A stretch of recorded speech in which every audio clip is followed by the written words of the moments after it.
Hello and welcome to your channel as they like it. Indian history की series में आज हम आपके लिए लेके आए हैं first phase of revolutionary nationalism जो स्टार्ट हुआ था आफ्टर 1907। आइए सबसे पहले हम देखते हैं क्या रीजंस थे for the emergence of revolutionary activities. By the end of 1907 एक न्यू पॉलिटिकल ट्रेंड इमर्ज हुआ कंट्री के पॉलिटिकल लैंडस्केप पर, और ये न्यू पॉलिटिकल ट्रेंड था individual heroism and revolutionary nationalism का। रिवोल्यूशनरी नेशनलिज्म के पैदा होने के दो मेन कारण थे। पहला रीज़न था एजुकेटेड यूथ्स का मॉडरेट्स की पॉलिसीज़ पर जरा भी भरोसा ना होना, और दूसरा रीज़न था एक्सट्रीमिस्ट्स का खुद को एक इफ़ेक्टिव बॉडी में ऑर्गेनाइज ना कर पाना। एक और तो एक्सट्रीमिस्ट्स ने स्वदेशी और बॉयकॉट मूवमेंट के थ्रू यूथ्स के अंदर एक नेशनलिज्म की फीलिंग पैदा कर दी थी, बट इस चार्ज्ड यूथ की एनर्जी को चैनलाइज नहीं कर पाए एक्सट्रीमिस्ट। रिवोल्यूशनरी नेशनलिज्म के ओरिजिन का एक और बड़ा कारण ये था कि गवर्नमेंट ने स्वदेशी मूवमेंट का ब्रूटल रिप्रेशन किया। 1907 में कांग्रेस स्प्लिट हो गई और ऑलमोस्ट सारे बड़े एक्सट्रीमिस्ट लीडर्स को डिपोर्ट कर दिया गया, क्योंकि इन रिवोल्यूशनरी यूथ्स की एनर्जी को चैनलाइज करने के लिए कोई आउटलेट नहीं थी। इसलिए ये इंस्पायर हो गए with the methods of Irish nationalist and Russian nihilist, और इन्होंने इन्हीं के मेथड्स को कॉपी किया और डिसाइड किया टू असैसिनेट द अनपॉपुलर। इनका मानना था इन असैसिनेशन से रूलर्स टेरिफाई हो जाएंगे और लोगों के अंदर एक पैट्रियोटिक इंस्टिंक्ट डेवलप हो पाएगी। अगर कोई असैसिनेशन के बाद पकड़ा जाता है तो जो ट्रायल होगा वो सर्व करेगा as a propaganda by deed. Actually in revolutionary youth को कोई एजुकेट करने वाला नहीं था on the political difference between a revolution based on mass action and revolution based on individual action. ना ही कोई इनको बता सका कि रिवोल्यूशनरी होने का मतलब ये नहीं होता है कि वॉयलेंट एक्शन को सपोर्ट किया जाए। आइए अब देखते हैं रिवोल्यूशनरी एक्टिविटीज़ इन बंगाल।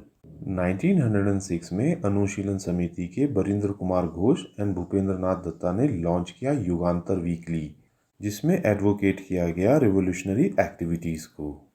बंगाल में संध्या एंड युगांतर और महाराष्ट्र में काल, ये ऐसे न्यूज़पेपर एंड जर्नल्स थे जिन्होंने रिवोल्यूशनरी एक्टिविटीज़ को एडवोकेट किया। आइए जानते हैं युगांतर ग्रुप के बारे में। बरिंद्र कुमार घोष ने स्टैब्लिश किया था युगांतर, जिसे जुगांतर भी कहा जाता है। बरिंद्र कुमार घोष श्री अरबिंदो के छोटे भाई थे और एक रिवोल्यूशनरी एंड जर्नलिस्ट भी थे।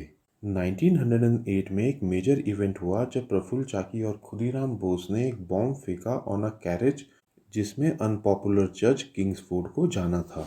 लेकिन कैरेज में किंग्सफोर्ड नहीं जा रहे थे, इनफैक्ट दो ब्रिटिश लेडीज जा रही थी जो कि इस इंसिडेंट में मारी गई। इस इंसिडेंट के बाद प्रफुल्ल चाकी ने सुसाइड कमिट कर लिया और खुदीराम बोस को एग्जीक्यूट कर दिया गया।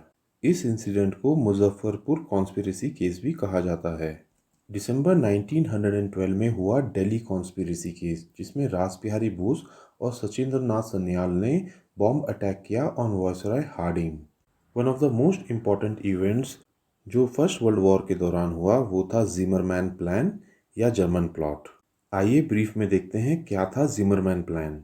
यहाँ पे ये फैक्ट याद रख लें कि जर्मनी और ब्रिटेन अपोजिट साइड पर थे in the first world war, और इसी कारण से जर्मनी ब्रिटिश इंडियन गवर्नमेंट को डिस्टेबलाइज करना चाहता था। और इस एक्ट में जर्मनी ने मदद की Bengal revolutionaries, Ghadar party, Deobandis, Hindu princes and Muslim nawabs. Germany ने सबसे ज़्यादा हेल्प प्रोवाइड की थी in establishment of provincial government of India in Kabul.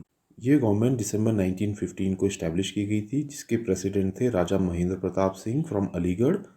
मौलाना बरकतुल्ला इसके प्राइम मिनिस्टर थे। उबैदुल्ला सिंधी इसमें होम मिनिस्टर थे और फॉरेन पोर्टफोलियो देखते थे सी पिल्लई। जिमरमैन प्लान में सबसे इम्पोर्टेंट रोल बाघा जतिन ने प्ले किया था।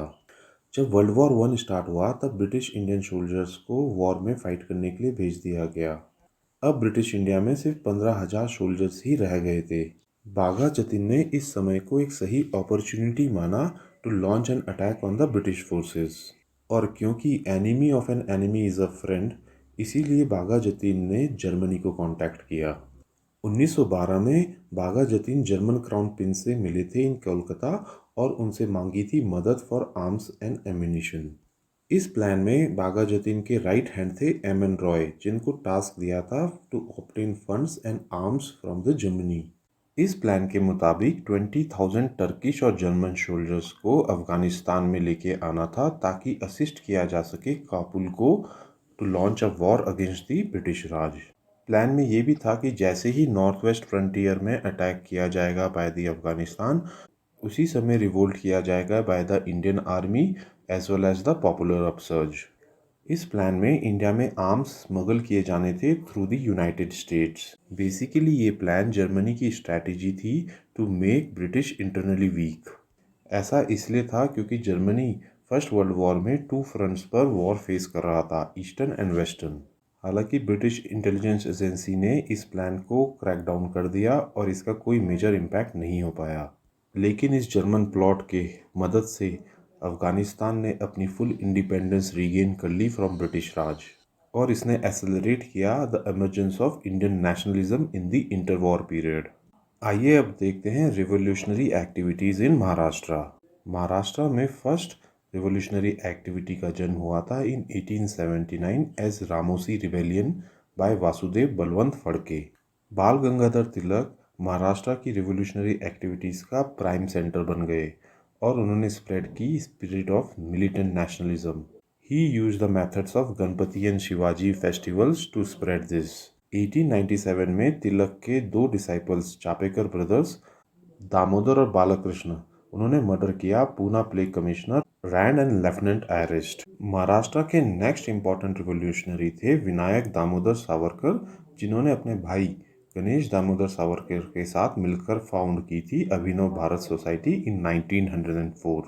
1909 में मदन लाल ढीगरा ने असैसिनेट किया था lieutenant colonel William Curzon Wyllie. 1909 में नासिक कॉन्स्पिरेसी केस में अनंत लक्ष्मण कन्हरे ने असैसिनेट किया था एएमटी जैक्सन, जो कि डिस्ट्रिक्ट मजिस्ट्रेट थे नासिक के। आइए अब देखते हैं रिवोल्यूशनरी एक्टिविटीज़ इन पंजाब। पंजाब के मेन रिवोल्यूशनरीज थे लाला लाजपत राय एंड अजीत सिंह। लाला लाजपत राय का न्यूज़पेपर जर्नल था पंजाबी और अजीत सिंह का था भारत माता। तो दोस्तों, ये था first part of revolutionary nationalism. इस वीडियो के सेकंड पार्ट में हम जानेंगे डिफरेंट कॉन्स्पिरेसी केसेस। अगर आपको ये वीडियो पसंद आई हो तो हमारे चैनल को लाइक एंड सब्सक्राइब करें। साथ ही इंस्टाग्राम और टेलीग्राम से जुड़ें, जहाँ की हम फ्री क्वेश्चन बैंक और फ्री PDF देते हैं। Thank you.